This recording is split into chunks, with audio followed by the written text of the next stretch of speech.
नमस्कार दोस्तों, मेरे YouTube चैनल में आप लोग का हार्दिक स्वागत एवं अभिनंदन करता हूं दोस्तों। और दोस्त सब लोग बढ़िया है, पढ़ाई हो रही है, पढ़िए खूब मन लगा कर, ठीक है दोस्तों।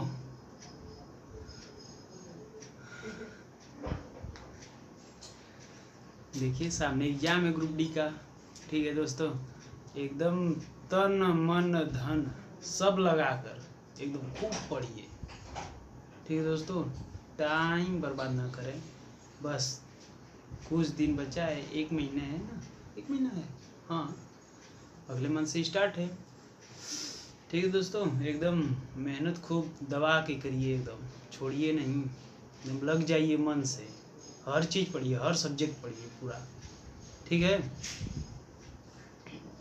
चलिए दोस्त, और थोड़ा वीडियो को, अगर वीडियो अच्छा लगता हो दोस्त तो ज़रूर सब्सक्राइब किया करिए, ठीक है। सब्सक्राइब कर देंगे तो जो वीडियो का नोटिफिकेशन रहेगा सबसे पहले आप लोग के पास पहुंचेगा, ठीक है। चलिए देखिए दोस्त, हम लोग फैक्टराइज नया चैप्टर पढ़ रहे हैं, फैक्टराइजेशन, गुणनखंड ना, गुणनखंड।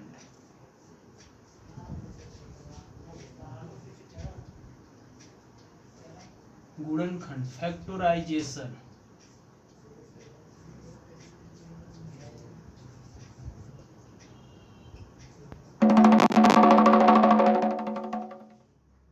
फैक्टराइजेशन, ठीक है दोस्तों। वैसे ये भी नंबर सिस्टम का पार्ट है, लेकिन जो सुपर टेट में है वो अलग से है, ठीक है। तो इसलिए हम सिर्फ अब अगला जो हमारा टाइटल रहेगा चैप्टर का वो गुणनखंड फैक्टराइजेशन रहेगा, ठीक है दोस्तों।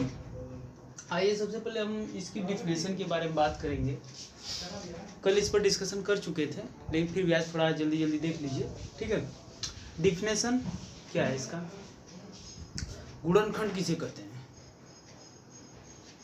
गुणनखंड किसी संख्या में जिस संख्या से किसी संख्या को जिस संख्या से विभक्त करते हैं वह उस नंबर का, वह उस संख्या का गुणनखंड होता है ना।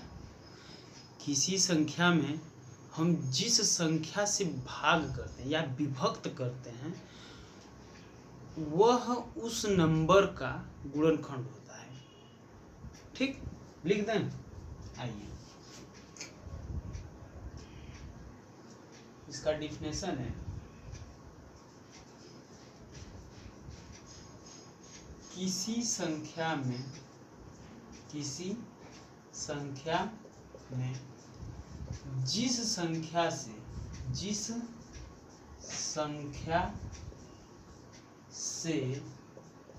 विभक्त करते हैं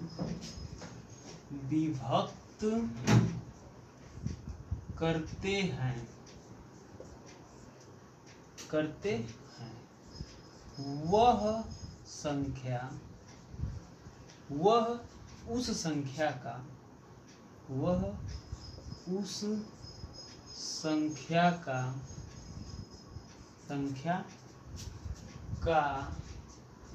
गुणनखंड कहलाता है, गुणनखंड कहलाता है।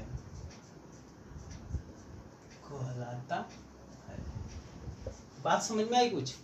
किसी संख्या में जिस संख्या से विभक्त करते हैं या भाग देते हैं वह उस संख्या का गुणनखंड कहलाता है। अर्थात कहने का मतलब क्या है, जैसे मान लीजिए हम 8 को हम 2 से भाग कर रहे हैं ना, तो 2 चौका 8, ठीक। ये जिस संख्या से भाग किए वह इस नंबर का क्या है, गुणनखंड है। यानी 8 का गुणनखंड क्या है, 2 है। कहने का मतलब है, बात समझ में आई? चलिए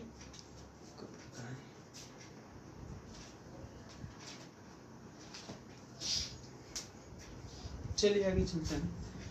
देखिए इसकी कुछ शर्तें हैं, गुणनखंड बनने की कुछ शर्तें हैं। कौन कौन सी संख्या गुणनखंड हो सकती है, ठीक है। देखिए सबसे पहले जो एक है, संख्या 1 है, वह प्रत्येक संख्या का गुणनखंड होता है, ना, दुनिया की कोई भी संख्या हो, एक उसका गुणनखंड है ना।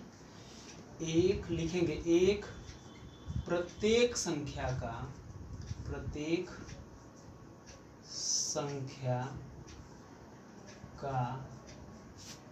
गुणनखंड होता है, गुणनखंड होता है। वीडियो सही बन रहा है दोस्त, देखना बहुत जरूरी है, नहीं तो दिक्कत हो जाती है। सही है, बिल्कुल सही है। चलिए आगे, अगला, एक प्रत्येक संख्या का गुणनखंड होता है। आज जो संख्या होती है वो खुद का एक गुणनखंड होता है ना। संख्या स्वयं का एक गुणनखंड होता है। एक स्वयं का गुणनखंड, संख्या स्वयं का गुणनखंड होता है। संख्या स्वयं का गुणनखंड होता है, गुणनखंड होता है। ठीक है दोस्तों, आगे,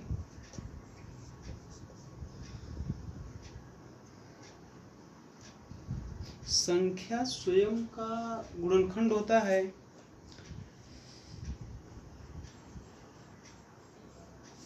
इसके बाद एक प्रत्येक संख्या का गुणनखंड होता है, संख्या स्वयं का गुणनखंड होता है ना।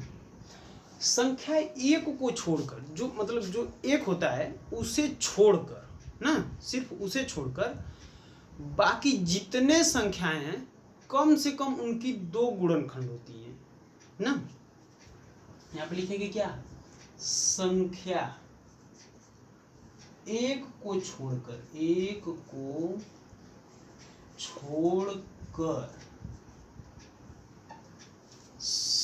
सभी संख्याओं का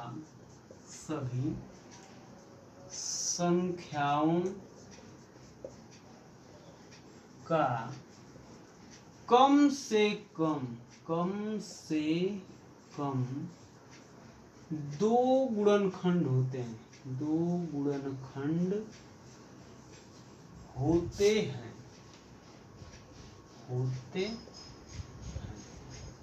ठीक है दोस्तों, ये बात समझ में आई। संख्या एक को छोड़कर प्रत्येक संख्या के कम से कम दो गुणनखंड होते हैं। ठीक है सर,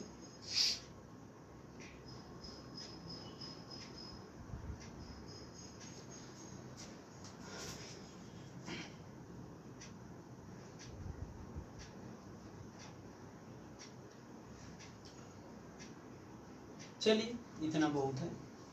देखिए, एक प्रत्येक संख्या का गुणनखंड होता है। जैसे मान लीजिए कोई भी संख्या लीजिए, जैसे एक हो गया, एक प्रत्येक संख्या को, यहाँ पर बोला संख्या एक को छोड़कर सभी संख्याओं का कम से कम दो गुणनखंड होता है ना, एक को छोड़। जैसे मान लीजिए एक है, 2 3 4 5 6, ये संख्याएं हैं ना, बड़ा लिखे बड़ा।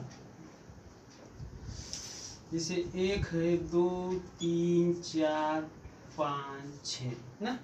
देखिए, एक का गुणनखंड सिर्फ एक ही होगा ना, सिर्फ एक होगा।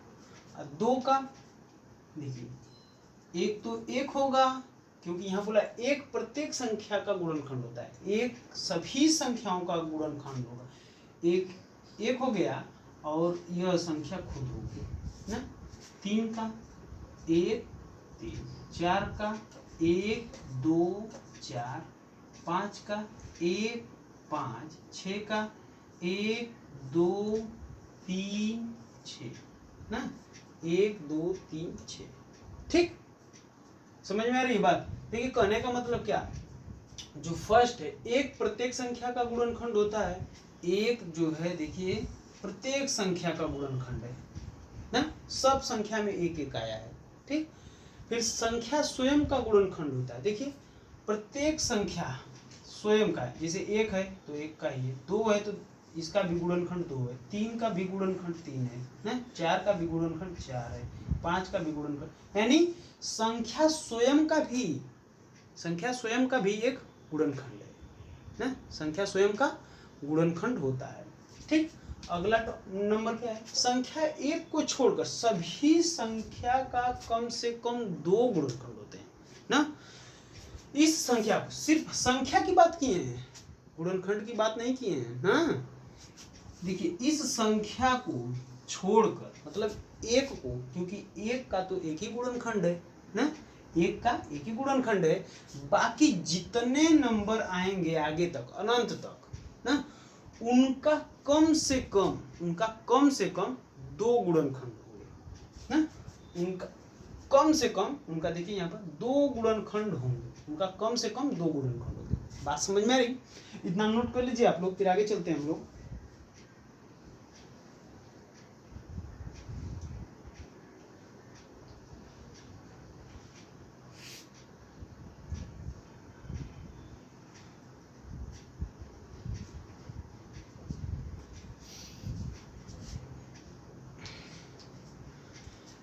गुणनखंड में मान लीजिए गुणज भी देख लीजिए, इतना हो गया। जैसे मान लीजिए गुणज की बात करें, अगर इसी में नंबर की बात जब कर रहे हैं तो देखिए प्रत्येक संख्या का अनंत गुणज होता है ना। गुणज मतलब जैसे 2 का 2, 2 दूना 4, 2 तिया 6, 2 चौके 8, ऐसे करते कहाँ अनंत तक पहाड़ा पढ़ सकते हैं ना। 2 का कोई निश्चित नहीं है, या किसी भी संख्या का गुणज निश्चित नहीं है कि यहीं तक सीमित है, नहीं, अनंत, उसके अनंत गुणज हो गए। जैसे मान लीजिए क्या है, 2 है, 2 के बाद इसका गुणज और क्या आएगा, 4 आएगा, 6 आएगा, 8 आएगा, 10 आएगा, डाट डाट डाट कहाँ तक, इनफाइनाइट, अनंत तक इसके गुणज होंगे। ठीक, अर्थात इसी को लिखना है, क्या लिखिए,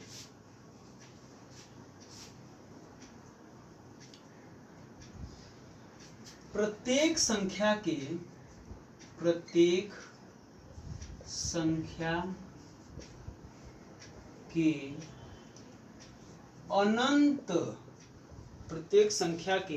अनंत गुणज होते हैं, अनंत गुणज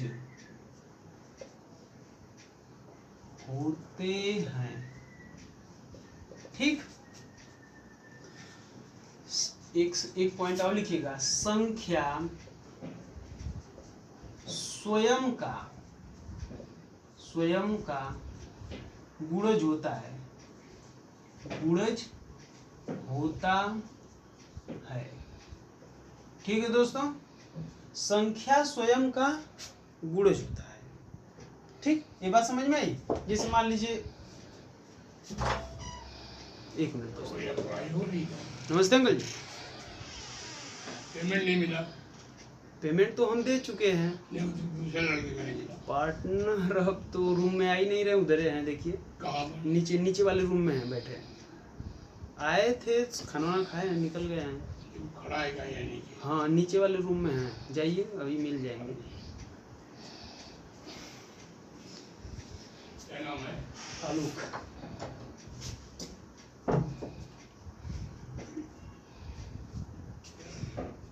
ठीक दोस्तों, आइए आगे देखिए। बड़ी दिक्कत होती है दोस्त रूम लेकर रहने में, और इलाहाबाद में तो सबसे ज़्यादा दिक्कत होती है। इलाहाबाद के जो रूम मालिक होते हैं एकदम सर पे चढ़े रहते हैं। अगर कल महीना पूरा होगा ना तो एक दिन पहले आकर चढ़ जाएंगे, किराया दे एकदम लगता है कि कहीं रूम छोड़कर भागते हैं हम लोग, एकदम सामने से आकर छेक लेंगे किराया। अगर हम लोग का 8 को पूरा होगा ना तो 5 को आ जाते हैं अंकल जी, कहते हैं बहुत जरूरी है। लगता है सब काम रुका रहता है चलिए ठीक है दोस्त, आगे चलिए। देखिए प्रत्येक संख्या के अनंत गुणज होते हैं। अनंत गुणज तो बता चुके हैं ना। संख्या स्वयं का गुणज होता है। संख्या जैसे मान लीजिए कोई भी संख्या, जैसे 5 है, 5 का गुणज 10, 15, 20, 25 ना, डॉट डॉट डॉट इनफाइनाइट। देखिए 5 का गुणज हम निकालेंगे, यहाँ पर ये 5 का गुणज निकालिए, तो ये 5 का गुणज निकालेंगे हम, तो 5 एक कम 5, 5 दूना, तो देखिए 5 का जब गुणज निकाले तो ये भी आया ना, अर्थात 5 का यानी किसी भी संख्या, जो संख्या स्वयं का भी गुणज होता है। ठीक, चलिए आगे चलते हैं। ए अगर हो गया तो इसके बाद चलें। ठीक, इतना नोट कर लीजिए, ये सब क्वेश्चन इससे बनते हैं, ऑप्शन दे देगा ऐसे ही। एक प्रत्येक संख्या का गुणनखंड होता है, संख्या स्वयं का गुणनखंड होता है, संख्या एक को छोड़कर सभी संख्याओं का दे देगा। किसी भी संख्या का मिनिमम मतलब कम से कम कितने गुणनखंड होते हैं, 1 2 3 4 ऑप्शन में ऐसे दे देगा। एक पॉइंट नोट कर लीजिए, इससे बहुत ज्यादा क्वेश्चन बनते हैं, खास तौर से सुपर टेट और टेट का बहुत छोटा क्वेश्चन है पेपर ना, उसमें बनते हैं। ठीक, चलिए आगे। आगे दोस्त हम लोग नंबर ऑफ फैक्टर की बात करेंगे ना, नंबर ऑफ फैक्टर की बात करेंगे। कल इस पर बात कर चुके थे, लेकिन फिर भी एक बार देख लीजिए। नंबर ऑफ फैक्टर, ठीक दोस्तों, नंबर ऑफ फैक्टर गुणनखंडों की संख्या ना, गुणनखंडों की संख्या। ठीक दोस्त, देखिए गुणनखंडों की संख्या कितने टाइप से निकाला जाता है, कल बताए थे 3 टाइप से ना। इसमें 3 टाइप के क्वेश्चन बनेंगे। एक कहेगा कुल गुणनखंडों की संख्या ज्ञात कीजिए ना, कुल गुणनखंडों की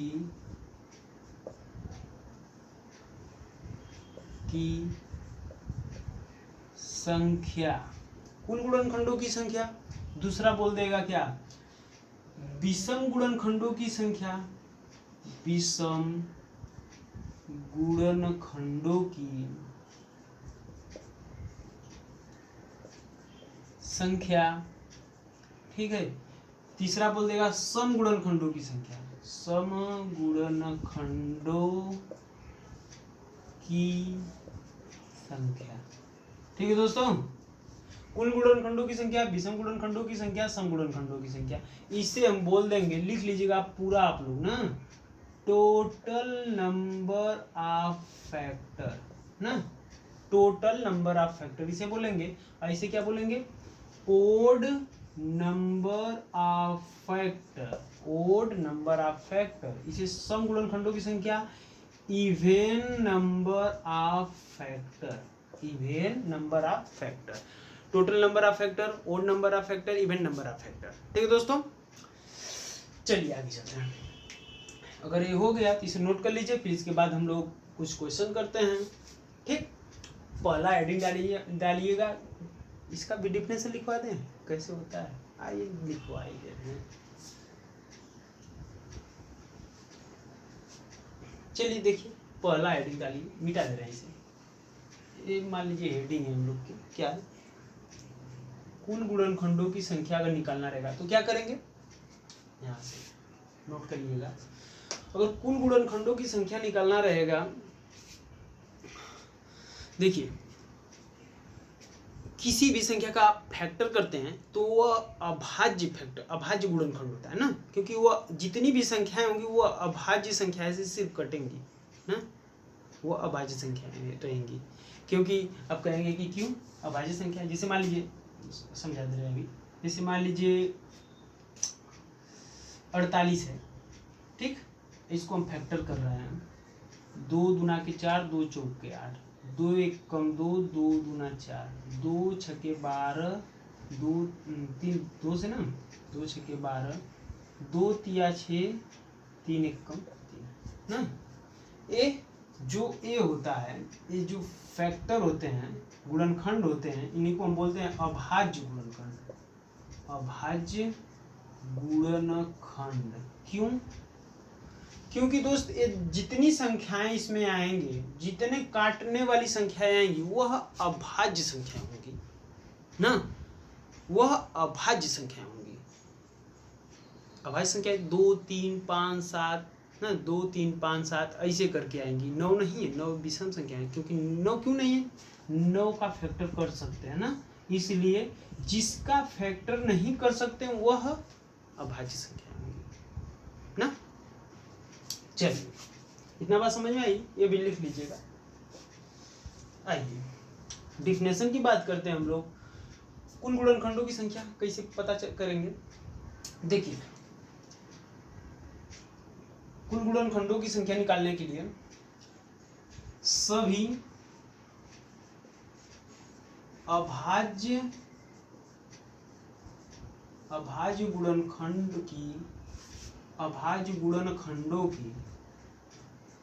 सभी अभाज्य गुणनखंडों की घात में एक जोड़कर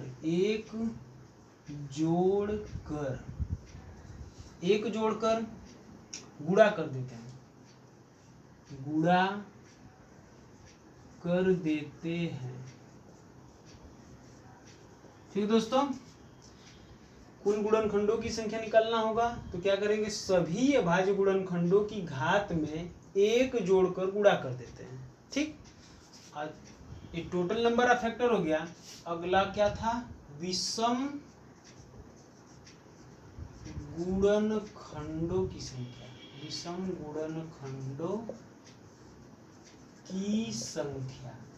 ना। ओड नंबर ऑफ फैक्टर लिख लीजिएगा, ओड नंबर ऑफ फैक्टर। इसे क्या बोलेंगे?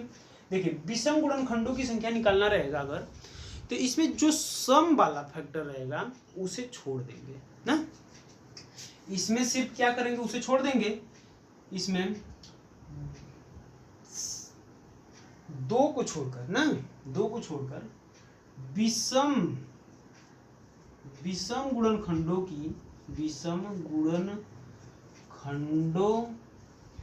की घात में एक जोड़कर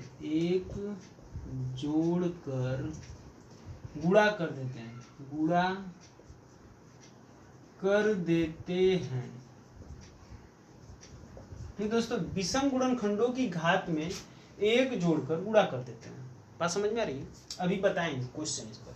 अगला लिखिएगा, तीसरा वाला, सम गुणनखंडों की संख्या। सम गुणनखंडों की संख्या अर्थात इवन नंबर ऑफ फैक्टर, ठीक। इसमें क्या करेंगे? सम की घात को, जो सम की घात होती है उसे ज्यों का त्यों रख देते हैं ना। इसमें सम की घात को, सम गुणनखंड की घात को लिखेंगे, सम गुणनखंड की घात को ज्यों का त्यों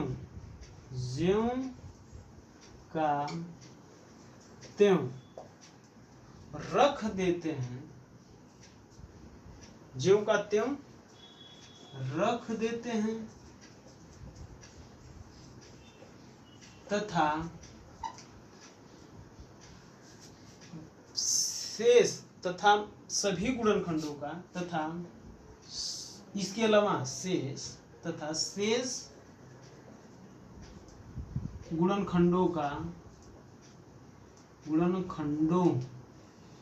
की घात में एक जोड़कर गुणा कर देते हैं, ठीक दोस्तों। ये बात नोट कर लीजिए, इस पर क्वेश्चन बताते हैं, ठीक। नोट हो गया? चलिए आगे चलते हैं। कितना टाइम हो? चलिए देखिए, ये हो गया। चलिए आगे बेटा, नोट कर लीजिएगा, क्योंकि ये मिलेगा, बुक में नहीं लिखा हुआ मिलेगा, ये तो खुद से बनाकर ऐसे ही लिख दिए हैं समझने के लिए, बस और कुछ नहीं। ये आसानी से कर लेंगे। जैसे मान लीजिए क्वेश्चन दे देगा दोस्त हम लोग को, जैसे क्वेश्चन देगा क्या,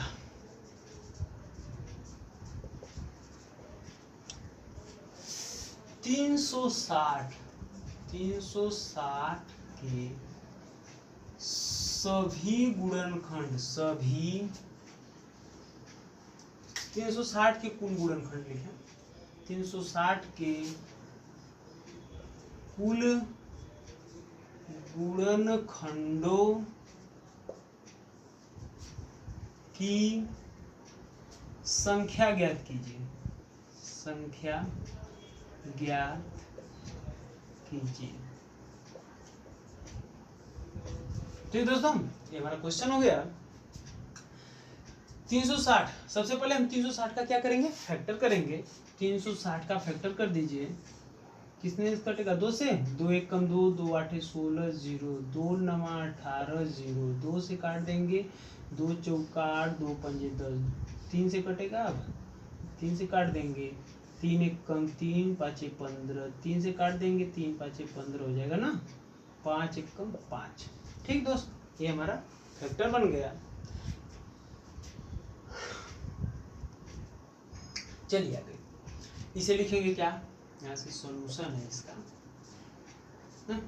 360 बराबर, देखिए एक घात के रूप में लिखेंगे, 2 की घात 1 2 3 ना, 2 की घात 3 गुणे 3 की घात 1 2, 3 की घात 2 गुणे 5 की घात 1 ना, अर्थात कहने के बाद जितने फैक्टर रहेंगे, जिस संख्या के जितने फैक्टर रहेंगे उस संख्या के उतने घात रहेंगे। देखिए 2 के कितने फैक्टर, 1 2 3, 2 के 3 है, कितने 2 है, 1 2 3, 3 2 है, अर्थात 2 की घात 3 हो जाएगा। कितने 3 है, 1 2 3, 3 जो है 2 2 है, 3 की घात 2, 5 कितनी बार है, 1 बार है, अर्थात 5 की घात 1। ठीक है, इनका मल्टीप्लाई आपस में करेंगे ना तो इतना आएगा 360। ठीक दोस्तों, अब देखिए हम क्या करेंगे, 360 के कुल गुणनखंडों की संख्या हमें ज्ञात करना है, अर्थात कुल गुणनखंडों की संख्या को हम किससे डिनोट करेंगे, मान लीजिए टोटल नंबर ऑफ फैक्टर ना, आप लिखिएगा यहाँ पर टोटल नंबर ऑफ फैक्टर या कुल गुणनखंडों की संख्या लिख देंगे, कुल गुणनखंडों की संख्या निकालना होगा। तो बताए हैं कैसे कि सभी अभाज्य गुणनखंड में, इस सभी अभाज्य गुणनखंड की घात में, घात लिखे थे ना सुन लीजिए ध्यान से, अगर छूटा होगा तो आप लोग लिख लीजिएगा, सभी अभाज्य गुणनखंडों की घात में एक एक जोड़कर आपस में मल्टीप्लाई कर देते हैं। ठीक है, अगर गलत होगा तो लिख लीजिएगा, वैसे गलत नहीं होगा। ठीक है, कुल गुणनखंडों की संख्या क्या करेंगे, अभाज्य गुणनखंडों की घात में, एक घात है ना, हमें सिर्फ घात से मतलब है, घात में एक जोड़ दो, देखिए 3 है तो यहाँ पर एक जोड़ दिए, ठीक, गुणा 2 में एक जोड़ देंगे, फिर गुणा 1 में एक जोड़ देंगे, सभी अभाज्य गुणनखंडों की घात में एक एक जोड़कर गुणा कर देते हैं। गुणा कर दीजिए, ये देखिए 3 1 4 हो गया, 2 1 3 हो गया, 1 1 2 हो गया, 4 3 12 गुना के 24, यानी कुल गुणनखंडों की संख्या कितना आ जाएगा, 24 आ जाएगा। ठीक, यानी इसके कितने फैक्टर आएंगे, 24 आ जाएंगे। ठीक दोस्तों, इसे नोट कर लीजिए आप लोग।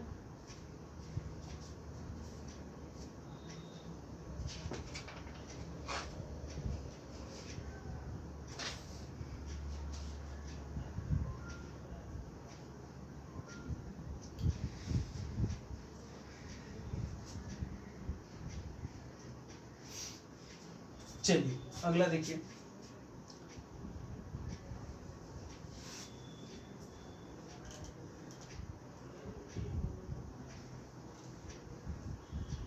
अगला क्वेश्चन लिखिएगा तो 180 के कुल गुणनखंडों की संख्या ज्ञात कीजिए। 180 के कुल गुणनखंडों की संख्या ज्ञात कीजिए।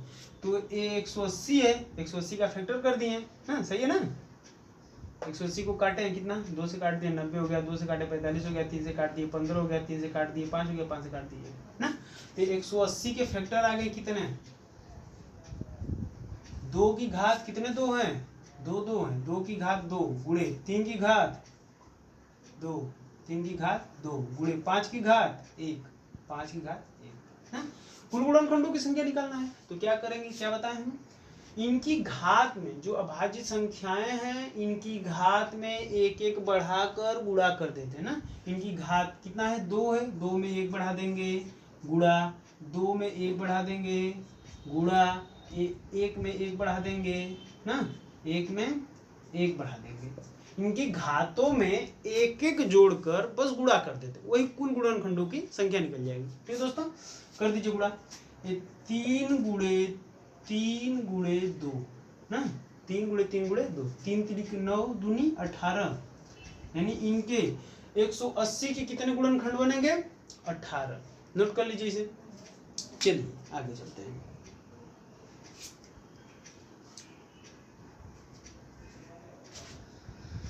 टाइम भी हो गया।